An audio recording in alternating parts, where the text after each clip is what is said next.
Hello, Nathan Judo. I'm here with Wolves supporter is Mr. Liam Keane, where it's finished at Molineux. Wolves 1, Brighton 1, and that's 2 points drop for me, Liam. Yeah, no, I have to agree. In many ways, very similar to the Spurs game. Probably harder to take, really, because you're at home against Brighton. Don't get me wrong, are a good side, but you would argue a point away at Spurs or potential win away at Spurs is even bigger. And for that, I think the way that Wolves went about that second half, after missing a couple of big chances, which we'll come on to, is really the most frustrating part for me. I felt they were too negative in their substitutions. I felt they allowed and invited pressure on far too much. And to be fair, they were standing firm for the vast majority of it. I thought they defended very well, actually.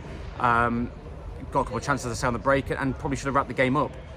But to concede it in the way they did, I think Van Heck is essentially unmarked. He gets away from Wolf, gets above him, and there's no one else really near him. And it's just it's a soft goal to concede. It's a soft goal, and it's the 86th minute, and Wolves are at home with a chance to get a first win. And it's so frustrating. I think they threw that away themselves rather than Brighton got back into it. Yeah, I thought Brighton looked dangerous and threatening the first 10 minutes, but Wolves got into it, got into the game, got a foothold, and then a crazy 60 seconds. Let's go chronologically, and Vitor Pereira getting sent off. Yeah, he was sent off in about the 20th minute. There was a João Gomez incident where there was a shirt pull and he didn't get a foul, which Brighton had a chance from. And a minute or so later, Hugo Bueno gets taken out by Pereira, who gets booked. It's quite a bad foul actually, right in front of the dugout. Nothing more than a booking, but pretty strong. And it was from that point that Pereira got sent off. We didn't really know what happened at the time. We both missed it. We thought he'd said something. Turns out that he booted the ball pretty hard, I think. Into the dugout. There's a little dugout in between the home and the away. You probably had to see it down there potentially. There you go. That little middle one there. Little one there. That little mini one there. He's kicked the ball into that, and the people that's sitting in there, the ball's hit them obviously. And there was a couple of suggestions it wasn't either of those situations, but regardless of what situation they were frustrated at, he kicked it in frustration. It was an immediate red card. There was immediate no red hesitation. No hesitation from Jared Gillett, the referee, who I thought was pretty poor today. That's not the reason Wolves didn't win the game, but I thought it was important to note. Didn't think he was very good at all. And within seconds of him walking down the tunnel, Wolves were in the lead. It drops to Menezzi pretty well because it's a bad clearance from the Brighton defender, but it's an unbelievable shot. Brilliant save from Verbruggen in the first place to get it onto the crossbar, and then unfortunately for him, unfortunately for Wolves, it bounces off his back and goes over the line, and Wolves are in the ascendancy. They had a couple of chances after that. They saw the half out pretty easily. As I say, the second half they had some chances. Arias with a huge one has to score from 8 yards. Gets pulled back by Hugo Bueno. What a chance! Totally unmarked. It's a massive opportunity for him as well as the game. Has to score. Larsson goes near post with a chance. Sort of drops the shoulder, gets a little bit of room, hits the post, and you're just hoping that it's not going to be one of those days again. And it was 2 weeks in a row. Wolves have conceded a late goal and been denied a winner. But like you say, are they victims of their own downfall? Not just these two chances. And look, we know about goals. I mean, Jürgen Strand-Larsen still to register a goal in the Premier League this season. John Arias exactly the same. You go down, you invite pressure. Those substitutions. I mean, Jürgen Strand-Larsen, probably his best period in the game there, then got taken off. He looks absolutely furious to be taken off. And then you bring in defensive. Do you sit back? Do you invite those substitutions, inviting that pressure? I think they were. Yeah, I think they were. I remember doing, we did the Spurs game, and I remember speaking to Dave Edwards for the Express and Star column a couple of days later, and he made the point to me, just something that maybe got under the radar at the time, that when Totti came on late in that game, he thought Krejci was going to go into midfield, and that isn't what happened. They had a back six for the last few minutes. And of course, Wolves ended up conceding. In an area where Paulinho received the ball, where perhaps an extra midfielder would have been there to mop it up. And it was something that went under the radar at the time. I thought about it all week, and thought, I think Dave's got a really good point here. And again, coming into this game, I think it's an error. I really do. Now, once it's 1-1, they actually push Krejci in midfield, make a couple of changes, and go for it. But at that point, it's redundant, isn't it? Because you're already down to 1-1. I felt that taking Larsson off, which he was furious at, was a mistake. At least replace him with a striker rather than Bellegarde.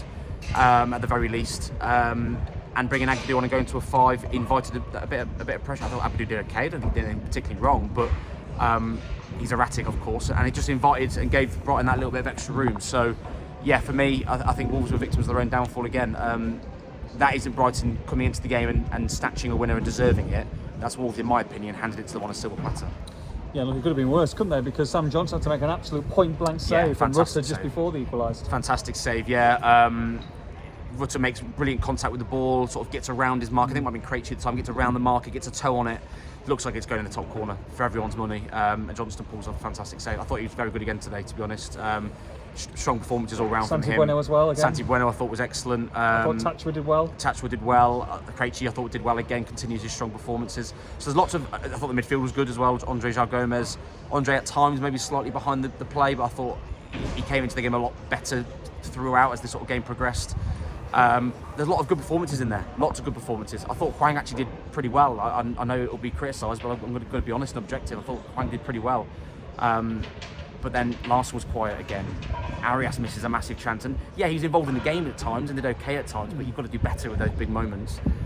So for all of the positives there were in and around that midfield and defence, Wolves didn't win a game again, and they now go into the international break and then Sunderland away and Burnley here just after that. I was just saying, as good as Wolves have been in large periods of the game in the last 2 games, they've got 2 points to show for it, and they're still cut adrift from the rest of this table at this moment in time. That's when you look at that and you've got 2 weeks to stew on that. That's going to hurt bottom of the table and again. And I said to you during the game, I said that whether Wolves do it or not in this game, they have to get over the line. Even if it's a slim 1-0 win, they have to get over the line and defend and get those nerves out their system. And they couldn't do it again today. That's the problem. They might have to do that at some point. It might be here against Burnley. You might have to scrape through, and it might not be pretty, it might not be enjoyable, but you need to get, a result and get a win. For the confidence reasons, they didn't get that today, and they really needed it. And that's my concern for this team going forward. In terms of the substitutions, and we both disagree with them. Game management is key when you haven't got your head coach on that touchline. It doesn't help, does it? No. I think it would have been helpful to have him there. From what I've been told from people who saw the incident, Vitor did run over and was very apologetic after it happened. So it clearly wasn't intentional. It clearly wasn't something that he was doing maliciously. But of course, it's a little bit naive as well, because you can't get yourself caught out, especially with the referee today. Who I've said he was poor already today, and I think he was. But someone who was very, very happy to give out cards today. He was very, very quick on the cards, Jared Gillett. I thought he didn't allow the game to be as good as it could have been based on his refereeing performance. But knowing that and seeing that, 20 minutes into a match in the best league in the world, don't make a mistake like that and kick the ball into the anywhere in frustration, because you're going to have a situation like that. So, but look, Vitor's an experienced guy. He'll learn from it. He knows he'll have made a mistake, and it will have impacted the team to some degree, because you need your guy, your leader out there. 7 games without a win, and you go to Sunderland and Burnley, like you say. I mean, a massive game now at the Stadium of Light in a couple of weeks' time. Then Burnley down here. I mean, crikey. I mean, these, when you haven't won a game, when you're looking to see how you can get a win. Attention, please. Sean Minskill reports to the nearest steward. That's Sean Minskill. Please report to the nearest steward. You'll be back, thank you. And we're back. How can you see out a win? Can you get a win? They don't know how to win a game of football at this moment in time. That's the worrying thing. Well, I'll talk a lot about it in the week coming up to this Sunderland game. Where am I? But if they're going to have a lot of bottle going there, they're enjoying their time back in the Premier League, and understandably so, particularly the start they've made. Wolves have to show a lot of character going there, and they're going to have to recover from this very quickly. Now, maybe having a bit of a break is going to be a good thing, but what would have been much better is getting your first win. It's a big blow. It really is. They have to try and recover somehow from this, and that's going to involve Vitor and the staff picking them up. It's a big blow not being with you at Sunderland as well, mate. Going forward, bad times. It's been a pleasure, mate. It's been a pleasure. It's been a pleasure. It's been an honour. Thanks very much for watching over the last 11 years as well. For the final time with me and Mr. Liam Keane, it's finished. Wolverhampton Wanderers 1, Brighton 1. For all the post-match reaction, make sure you log on to expressandstar.com.